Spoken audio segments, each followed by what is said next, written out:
ano ba ang the best para ma-flush out ng mabilis ang phlegm. Okay, ang unang gagawin, kunin ang bawang. Kung dito sa Pilipinas, ito po ang gusto naming ituro sa inyo. Pero kung meron kayong mabibiling garlic powder, ginger powder, lemon at saka honey, available yan.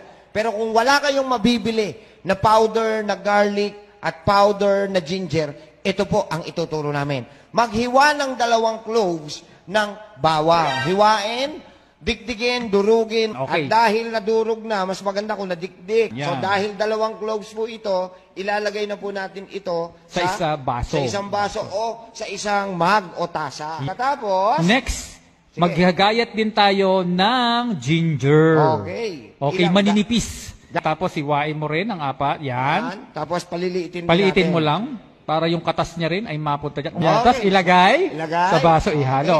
Okay, at lagyan natin ng hot water. 200 ml of hot water Yan, i-mix para natin kumatas yan. siya. Yan. Okay. Piga muna tayo ng isang kalamansi. O sige, pigaan mo na. Pigaan natin ng isang kalamansi. At Pero kung may lagyan natin- lemon kayo, isang slice lang ng lemon. At lalagyan natin ng half teaspoon para lang yung sweetener niya makuha natin. Naku po, napakasarap nito sa mga may plema. Yan. Saktong-sakto. Doc, paano Oy. naman to kung ilang